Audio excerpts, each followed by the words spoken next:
तीरथ रावत ने दी शुभकामनाएं, बोले कोविड को लेकर सरकार की गाइडलाइंस का अवश्य करें पालन।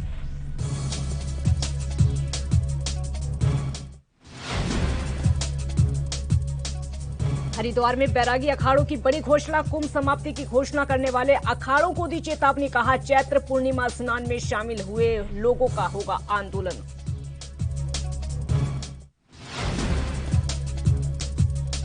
कोरोना के नए वेरिएंट ने बढ़ाई स्वास्थ्य विभाग की चिंता, देहरादून के 6 सैंपल में पाए गए 3 नए वेरिएंट, 70% अधिक फैलने की क्षमता।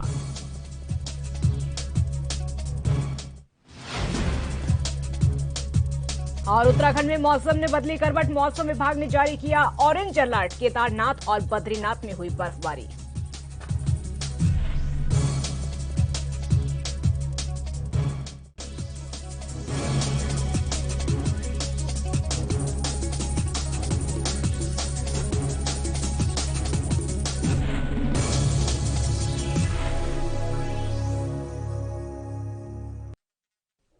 नमस्कार, आप लोग उत्तराखंड देख रहे हैं और मैं हूं आपके साथ काजल ठाकुर। आज पूरे देश में रामनवमी का पावन पर्व मनाया जा रहा है। रामनवमी के पावन पर्व पर उत्तराखंड के सीएम तीरथ सिंह रावत ने सभी प्रदेशवासियों को शुभकामनाएं दी।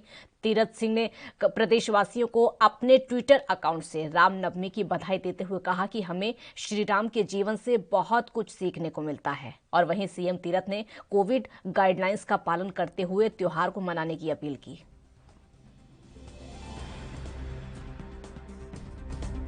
समस्त प्रदेशवासियों को रामनवमी की पावन अवसर पर हार्दिक शुभकामनाएं। श्री राम का जीवन हमें त्याग, समर्पण और साहस की प्रेरणा देता है। श्री राम के दिखाए मार्ग पर चलकर ही एक आदर्श समाज और राष्ट्र की स्थापना की जा सकती है। आइए हम सब मर्यादा पुरुषोत्तम श्री राम के इन्हीं गुणों को अपने जीवन में आत्मसात करने का संकल्प लें।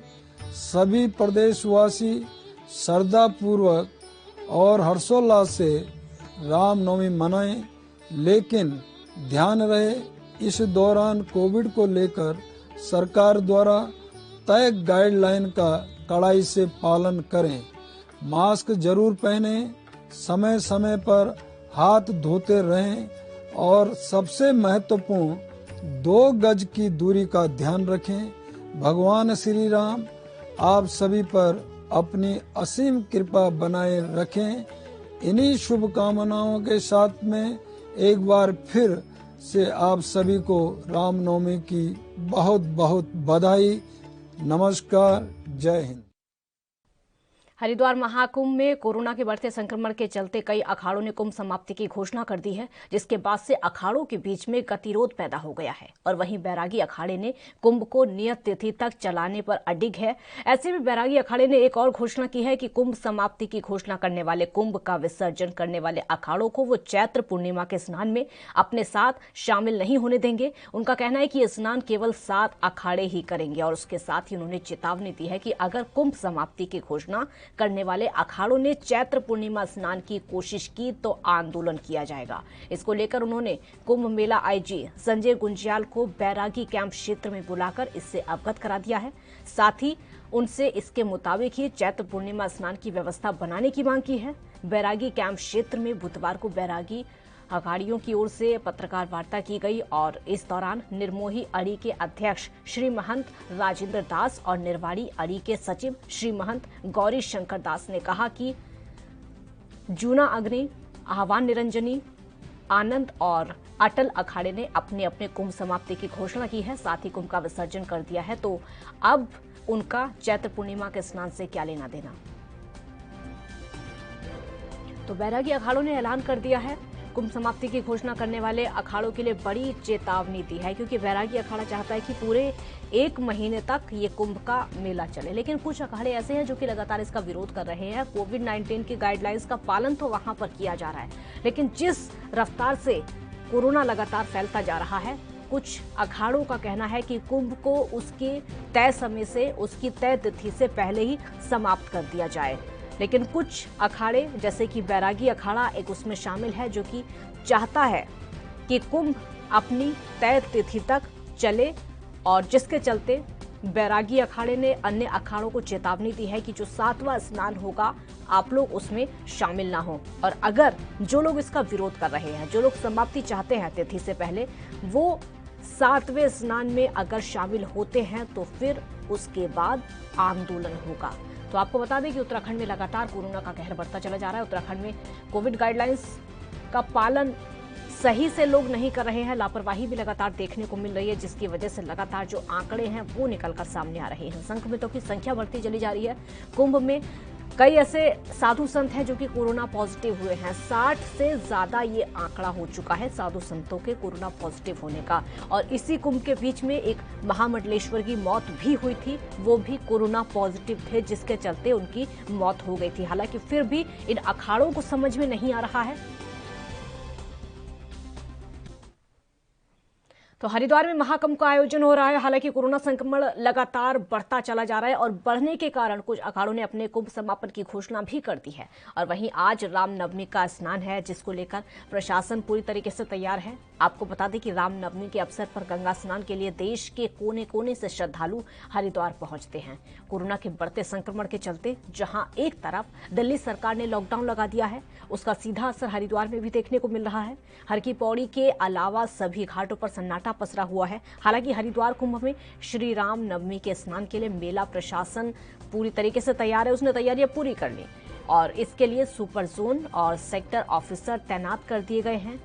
चौक चौराहों पर भी पुलिसकर्मियों और अर्धसैनिक बलों की ड्यूटियां लगा दी गई।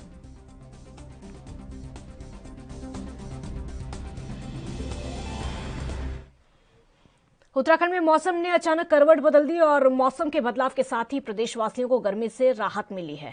वहीं मौसम विभाग ने प्रदेश के कई इलाकों में ऑरेंज अलर्ट जारी कर दिया है। ऑरेंज अलर्ट के बीच में बुधवार को केदारनाथ और बद्रीनाथ में बर्फबारी हुई।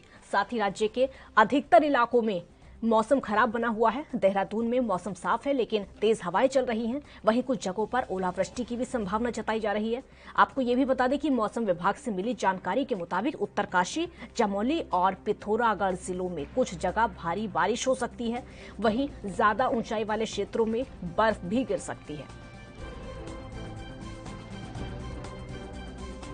तो मौसम विभाग ने जब करवट ली तो ऑरेंज अलर्ट जारी कर दिया गया है ताकि लोग अलर्ट हो जाएं। कभी भी बारिश हो सकती है और कभी भी बर्फबारी हो सकती है, जिसके चलते लोग भी अब सतर्क हो गए हैं। तस्वीरें भी जो हम आपको ये दिखा रहे हैं बर्फबारी की तस्वीरें हैं, क्योंकि ऑरेंज अलर्ट जारी किया गया। केदारनाथ और बद्रीनाथ में बर्फबारी हुई। ये तस्वीरें आपके सामने वहीं की है, केदारनाथ और बद्रीनाथ की, जब वहां पर बर्फबारी हुई। एक बर्फ की सफेद चादर यहाँ पर साफ तौर पर देखी जा सकती है और इसी सफेद चादर से दिखता है ये उत्तराखंड का खूबसूरत नजारा। क्योंकि यहाँ पर जब बर्फबारी होती है तो उत्तराखंड, जिसको देवभूमि कहा जाता है, वो खूबसूरत नजारा पूरा देश और विदेशों में भी लोग देखने को तरसते हैं। बर्फबारी का समय ही एक ऐसा होता है, उसका लुत्फ उठाने के लिए लोग बद्रीनाथ और केदारनाथ के साथ साथ उत्तराखंड के तमाम अन्य जगह पर जाते हैं। लेकिन कोरोना काल की वजह से पर्यटन बंद हो गया है, पर्यटन कम हो गया है, नुकसान भी इसका उठाना पड़ रहा है।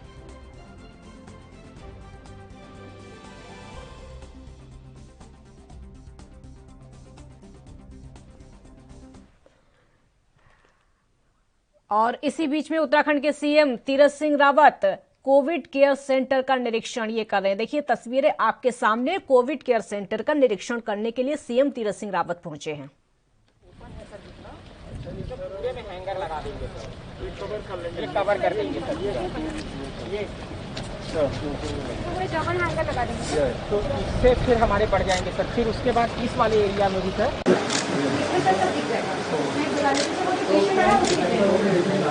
अच्छा, ये दोनों बेडरूमों का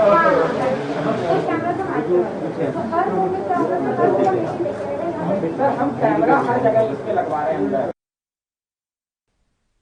तो सीएम को देख रहे थे आप, उत्तराखंड के सीएम तीरथ सिंह रावत खुद पहुंचे हैं कोविड केयर सेंटर का निरीक्षण करने के लिए। कैसी व्यवस्थाएं वहां पर चल रही है, किस तरीके की व्यवस्थाएं हैं ताकि मरीजों का इलाज सही ढंग से हो सके। और खबरों में आगे बढ़ते हैं।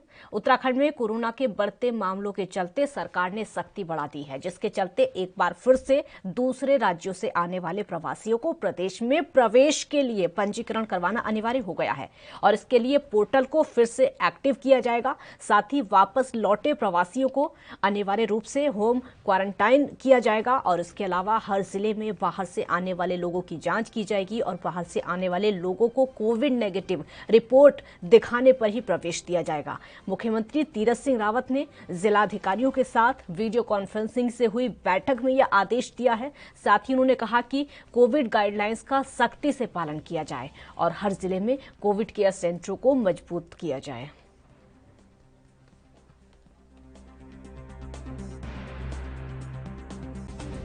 पूरी तरह से भारत सरकार से हमको हर जरूरत और जो आवश्यकता है कोविड के तहत वो सारा मिल रहा है और उसको हम नीचे तक पहुंचा रहे हैं। क्वारंटीन सेंटर हमने बढ़ा दिए हैं। हर हॉस्पिटल में किसी प्रकार की कोई कमी न हो, वेंटिलेटर हो, ऑक्सीजन हो, ये सभी डिस्ट्रिक्ट हॉस्पिटलों में अन्य जो पीएचसी सीएचसी है वहाँ भी हमने व्यवस्था की है। देहरादून में केवल उत्तराखंड का ही नहीं तो बगल पड़ोसी राज्य के अधिकतर लोग यहाँ पर हैं और ये हमारा मानवीय धर्म है कि जो भी आएगा बाहर से। उत्तराखंड में कोरोना के प्रकोप के चलते जहां एक और प्रशासन ने सख्ती बढ़ा दी है, वहीं पूर्व मुख्यमंत्री हरीश रावत ने ट्वीट करके प्रदेश के सीएम तीरथ सिंह रावत पर निशाना साधा है।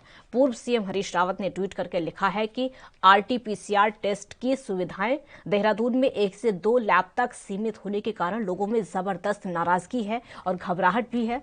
लंबी कतारें लोगों को चिंतित कर रही हैं। सरकार को चाहिए कि जहां जहां ये फैसिलिटी उपलब्ध हो सकती है, चाहे वो प्राइवेट लैब हो या फिर सरकारी लैब हो, उसे उपलब्ध करवाए। और ये ऐसी टेस्टिंग फैसिलिटी नहीं है जिसको नए सिरे से शुरू करने में बहुत ज्यादा समय लगेगा। हरीश रावत ने अपने ट्वीट में यह भी लिखा कि स्थिति टेस्टिंग के अभाव में बिगड़ सकती है। टेस्टिंग के अभाव में ट्रेसिंग करना और फिर ट्रीटमेंट करना असंभव है।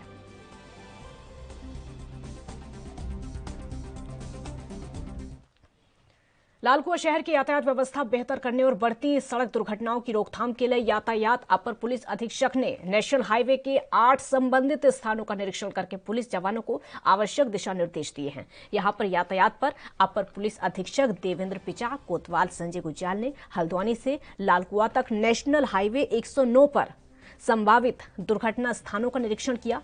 इस दौरान यातायात अपर पुलिस अधीक्षक देवेंद्र पिचा ने कहा कि पुलिस महानिदेशक के दिशा निर्देश पर शहर की यातायात व्यवस्था को और ज्यादा बेहतर करने और बढ़ती दुर्घटनाओं को रोकने के लिए उनके द्वारा कार्रवाई समय पर की जा रही है और उसी के चलते आज हल्द्वानी से लाल कुआं तक 8 दुर्घटना संभावित स्थानों पर निरीक्षण किया गया।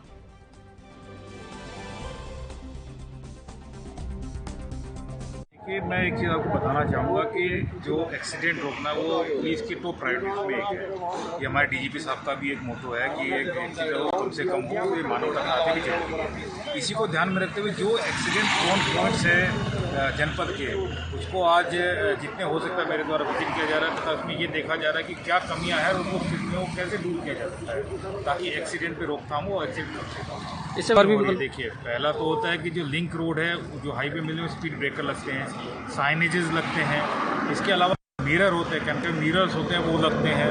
वो सब चीज़ें कहाँ किस चीज़ की जरूरत है वो अभी देखी जा रही है। जहाँ हमें लगता है कि ब्रेकर की जरूरत है, ब्रेकर काफ़ी हमने बनवाए हैं, ऑलरेडी काफ़ी बन गए हैं।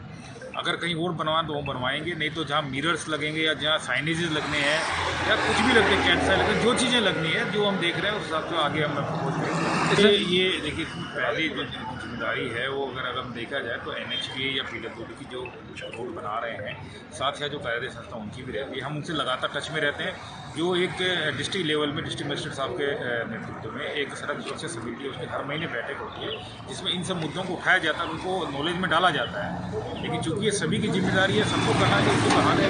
इसी कारण आज समझ सकते हैं कि मैं और हमारी टीम पूरी इस निरीक्षण के लिए निकले हैं और सब। यहाँ पर एक ब्रेक का वक्त हो गया है, आप देखते रहिए ANB न्यूज।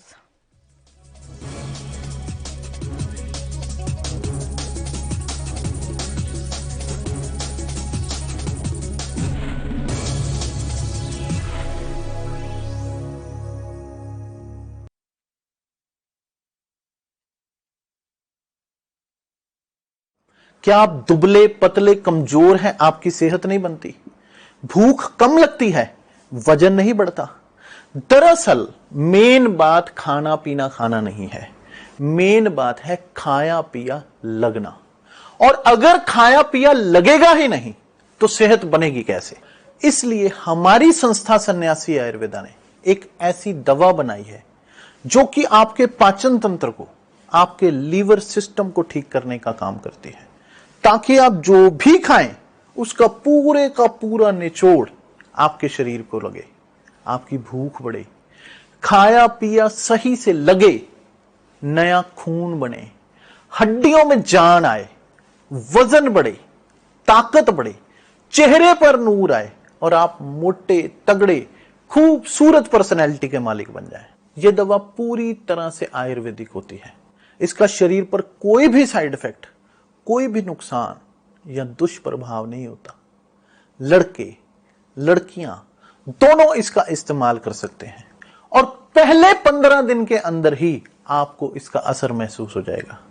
सिर्फ 650 रुपए की पूरे 1 महीने की दवा होती है और आप इसे घर बैठे 01145454545 पर फोन करके दवा मंगवा सकते हैं।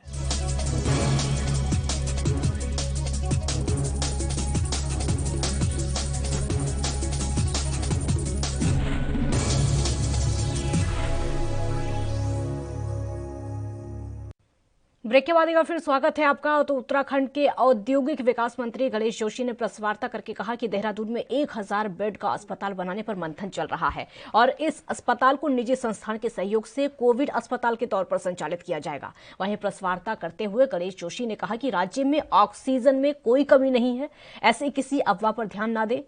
कैबिनेट मंत्री ने और क्या कुछ कहा, आप भी सुनिए। नर्सिंग होम, हॉस्टल्स के अलावा कहीं भी ऑक्सीजन की सप्लाई नहीं होगी। दूसरा, हमने कहा है कि इसकी प्रोडक्शन को बढ़ाया जाए और तीसरा, हमारे पास ऑक्सीजन पर्याप्त है क्योंकि हमारी 5 यूनिट्स ऑक्सीजन बनाती हैं। विश्वास के साथ ये भरोसा दिलाता हूँ कि ऑक्सीजन की कोई कमी यहाँ पर नहीं होगी। हंस फाउंडेशन की चेयरमैन परम पूज्य मंगला माता जी ने कह दिया कि हम 1000 बेड कोविड के लिए यहाँ पर देंगे। मैं उनका आभार करता हूँ और अभी हम जगह चिन्हित कर दी और शीघ्र ये बेड लग जाए। उत्तराखंड के जंगलों में आग लगने की घटनाएं लगातार बढ़ती जा रही हैं। वनों में लगने वाली आग से वन्य जीवों और वन संपदा को खासा नुकसान पहुंचा है। आपको बता दें कि प्रदेश में इस साल बारिश नहीं होने के चलते वनाग्नि की घटनाओं में और ज्यादा वृद्धि हो गई है। वहीं वन विभाग के अनुसार पिछले अक्टूबर से अब तक प्रदेश में 3399 हेक्टेयर से ज्यादा का क्षेत्र वनाग्नि से प्रभावित हुआ है और इसी अवधि में प्रदेश में आग लगने की 2255 घटनाएं हो चुकी हैं। आपको ये भी बता दें कि प्रदेश में अब तक वनाग्नि की घटनाओं से 87,83,918 रुपए की आर्थिक क्षति हुई है।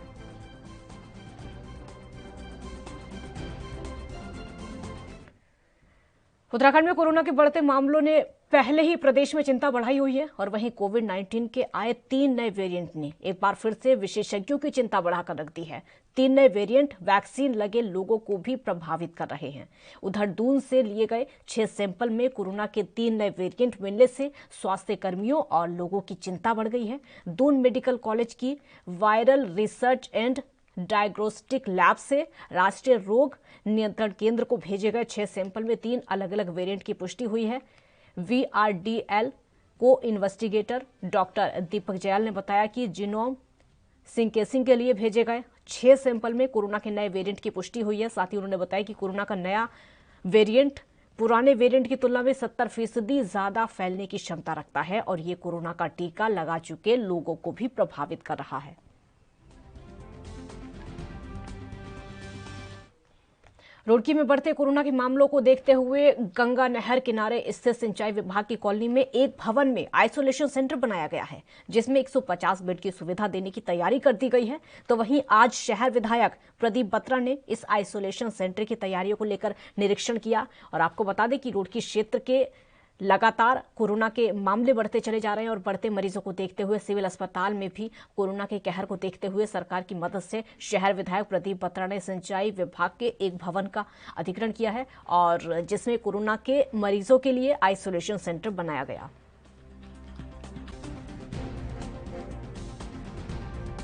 कोविड के कहर को देखते हुए और हॉस्पिटल में बेड की कमी को देखते हुए ये कोविड सेंटर यहाँ पर स्टार्ट किया गया है और जो लोग पॉजिटिव आ रहे हैं उनका आइसोलेट करने के लिए और फर्स्ट एड देने के लिए हम लोगों ने यहाँ पे जो है सेवाएं प्रदान कर रहे हैं और सभी लोग इसमें उत्तराखंड में कोरोना का कहर लगातार बढ़ता चला जा रहा है। आए दिन बढ़ रहे कोरोना संक्रमितों के मामले में प्रशासन और सरकार की चिंता बढ़ाकर रख दी है। ऐसे में प्रदेश के द्वारहाट इंजीनियरिंग कॉलेज में बुधवार को 55 छात्र कोरोना पॉजिटिव पाए गए हैं। और आपको बता दें कि कॉलेज के 450 छात्रों की सैंपलिंग की गई थी, जिसमें 280 की रिपोर्ट बुधवार को आई।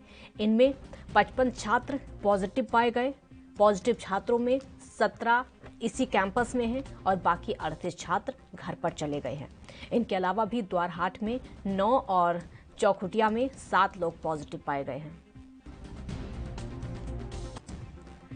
तो द्वारहाट इंजीनियरिंग कॉलेज का पूरा मामला है, जहां पर 55 छात्र कोरोना पॉजिटिव पाए गए। स्टेट कोविड कोऑर्डिनेटर भी संक्रमित हो गए हैं और ये संक्रमण लगातार फैलता चला जा रहा है। तो उत्तराखंड में कोरोना की जो जिस तरीके से दस्तक लगातार देखने को मिल रही है, एक के बाद एक केसेस लगातार बढ़ते चले जा रहे हैं। अब से पहले भी एक बार हुआ है जब यूनिवर्सिटी के अंदर कई छात्र ऐसे हैं जो कि कोरोना पॉजिटिव आए थे। इस बार भी कुछ ऐसा ही देखने को मिला है। कोरोना की रफ्तार लगातार बढ़ती चली जा रही है, लेकिन सबसे बड़ा जो चिंता का विषय है वो ये है कि नया वेरिएंट देखने को मिल रहा है। 3 नए वेरिएंट हैं वो देखने को मिल रहे हैं और वो 3 नए वेरिएंट उन लोगों में भी आ सकते हैं जिन्होंने वैक्सीन लगवाई हुई है। जहां एक तरफ उत्तराखंड में कोरोना संक्रमण का ग्राफ लगातार बढ़ता जा रहा है, वहीं सितारगंज की सेंट्रल जेल में 21 कैदियों की कोरोना संक्रमित रिपोर्ट पॉजिटिव आने से जेल प्रशासन में हड़कंप मच गया है, जिसके बाद सभी संक्रमित कैदियों को जेल परिसर में ही अलग से आइसोलेट किया जा रहा है और स्वास्थ्य विभाग जेल के अंदर ही सभी कैदियों को चिकित्सा सुविधाएं मुहैया करा रहा है। आपको बता दें कि स्वास्थ्य विभाग ने रविवार को सितारगंज सेंट्रल जेल के सभी कैदियों और स्टाफ की रैंडम सैंपलिंग की थी, जिसकी रिपोर्ट आने के बाद 21 कैदी कोरोना संक्रमित मिले। और वहीं सितारगंज CSC के अधीक्षक का कहना है कि सेंट्रल जेल सितारगंज में संक्रमित निकले 21 कैदियों को जेल से अलग से एक वार्ड बनाया गया है, आइसोलेट उसमें कर दिया गया है। सभी संक्रमित कैदियों को जेल में ही इलाज दिया जाएगा। साथ ही जिन कैदियों की हालत खराब होगी उनको इलाज के लिए रुद्रपुर रेफर किया जा सकता है। जो टीम थी सैंपलिंग टीम, उसके द्वारा इसी रविवार को केंद्रीय कारागार सितारगंज में बंदीगणों तथा स्टाफ की रैंडम सैंपलिंग की गई, जिसका कि रिजल्ट हमको कल रात प्राप्त हुआ।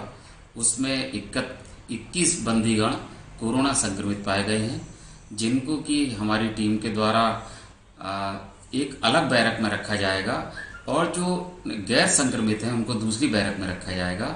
जो संक्रमित हैं उनको दवाइयाँ इत्यादि उपलब्ध कराई जाएंगी। उसमें से जिनकी हालत ज़्यादा गंभीर होगी उन्हें उपचार हेतु रुद्रपुर कोविड केयर सेंटर भेजा जाएगा। इस प्रकार की सारी व्यवस्था की गई है। साथ ही साथ जो और हमारे कैदीगण हैं या स्टाफ हैं, उनकी भी सैंपलिंग की प्रक्रिया की जा रही है, सैंपलिंग उनकी की जा रही है और जेल को सैनिटाइज करवाने पर भी जोर दिया जा रहा है।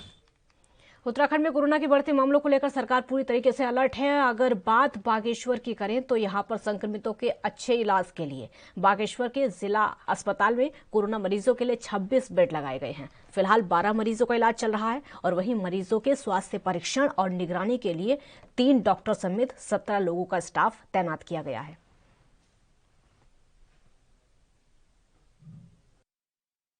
सबसे पहले तो जो टेस्टिंग हम लोगों ने बढ़ा दी है और बाहर से आने वाले हर लोगों पे नज़र रखी जा रही है।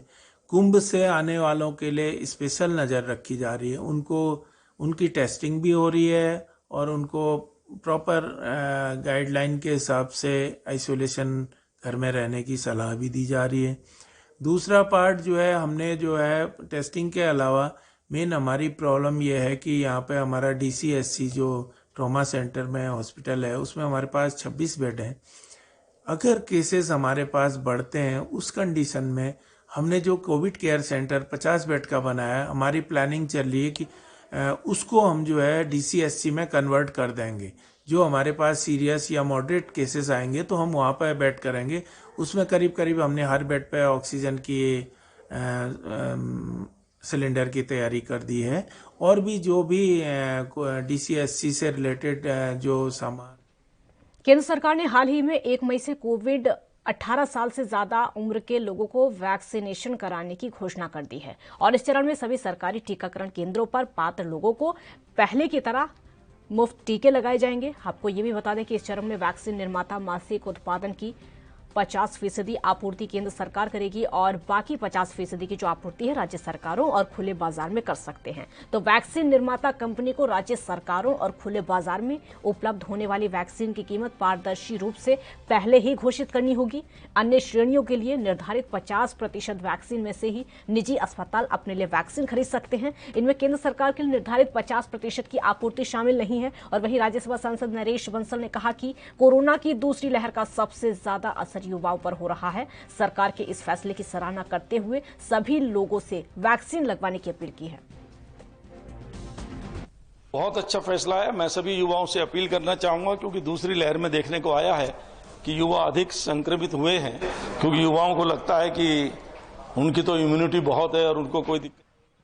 उत्तराखंड में संक्रमितों का आंकड़ा लगातार बढ़ता चला जा रहा है। कोरोना के बढ़ते मामलों के चलते प्रदेश में प्रशासन के माथे पर चिंता की लकीरें बढ़ती चली जा रही है, जिसके चलते प्रशासन अपनी तैयारियों में जुट गया है। वहीं देहरादून जिला प्रशासन ने भी कोरोना को लेकर अपनी तैयारियां पूरी कर ली हैं, लेकिन कोरोना के बढ़ते मामलों को देखते हुए महाराणा प्रताप स्पोर्ट्स कॉलेज में 500 बेड बढ़ाए जाएंगे। साथ ही जिले के होटल्स में कोविड सेंटर भी बनाए जा रहे हैं। जिलाधिकारी आशीष श्रीवास्तव ने कहा कि वर्तमान में कई अस्पतालों में कई बेड और आईसीयू खाली हैं। वहीं वैक्सीनेशन पर जिलाधिकारी ने कहा कि हमारे पास पर्याप्त मात्रा में वैक्सीन उपलब्ध है और टेस्टिंग में भी लगातार तेजी लाई जा रही है।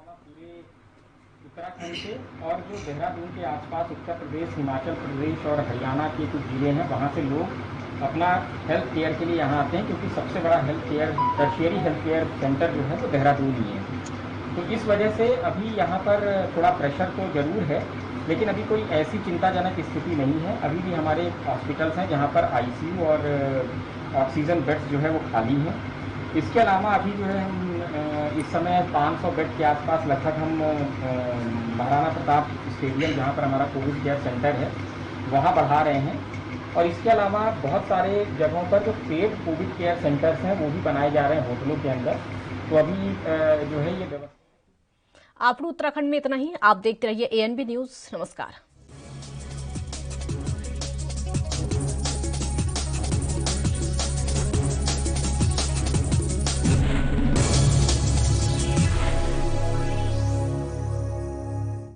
क्या आप दुबले पतले कमजोर हैं? आपकी सेहत नहीं बनती, भूख कम लगती है, वजन नहीं बढ़ता।